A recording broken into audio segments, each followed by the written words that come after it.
खरं म्हणजे कालचा पाहणी जो दौरा होता तो खरं म्हणजे बुडाखालती आग लागल्यामुळे काल पाहणी दौरा खरं म्हणजे पालकमंत्री स्वतःच्या बुडाखाली आग लागल्यामुळे केला.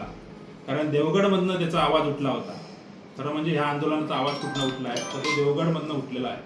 आणि देवगडचे जे आंबा बागायतदार आहेत ते हवालदिल झालेले आहेत, त्रस्त झालेले आहेत. आणि त्या त्रस्त झालेल्या यांना नुकसान भरपाई मिळाली पाहिजे अशी सगळ्यांची भूमिका आहे आणि सगळ्याच राजकीय पक्षांची अशी भूमिका आहे आणि त्यांना ही मिळाली पाहिजे.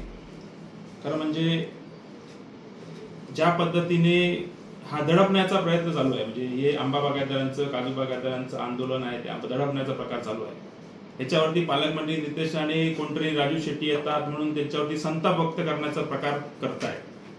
हा संताप तुम्ही शेतकऱ्यांवरती, आंबा बागायतदारांवरती न करता तो संताप खरं म्हणजे अधिवेशनात मुख्यमंत्री देवेंद्र फडणवीस यांच्यावर दाखवला पाहिजे होता.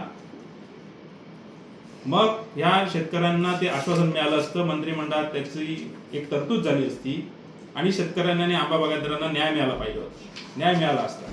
तो संताप तुम्ही मुख्यमंत्री देवेंद्र फडणवीस आणि मंत्रिमंडळावर तुमच्या या जनतेसाठी, सिंधुदुर्गवासियांच्या जनतेसाठी दाखवला पाहिजे होता. पण तो संताप तुम्ही शेतकऱ्यांवरती आणि आंबा बागायतदारांवरती दाखवताय. ही खरं म्हणजे पूर्णपणे चुकीची गोष्ट आहे. आणि कृषी विभागाचं दुसरा एक विषय असा होता की कृषी विभागाचं स्वयंचलित हवामान केंद्र या ठिकाणी प्रत्येक ग्रामपंचायतमध्ये, प्रत्येक गावामध्ये व्हावं असा एक कृषी विभागानं निघालेला आहे आणि ते अजूनही त्या ठिकाणी बसलेलं नाही. याचं कारण तुम्ही बघत असाल तर सर्व ग्रामपंचायती ज्या आहेत, या ग्रामपंचायतीचे कर्ते-धर्ते हे बीजेपीचे कार्यकर्ते आहेत आणि बीजेपीच्या कार्यकर्त्यांना स्वतःच्या जागेत ती हवामान केंद्र या ठिकाणी बसवायची आहे. आणि जर स्वतःच्या जागेत बसवायला दिली नाहीत, कारण त्याचं भाडं मिळणार आहे सरकारकडनं, ती स्वतःच्या जागेत बसवली नाहीत तर ते करायला देत नाहीत त्या ठिकाणी. अशा पद्धतीची भूमिका या ठिकाणी ते कार्यकर्ते घेत आहेत.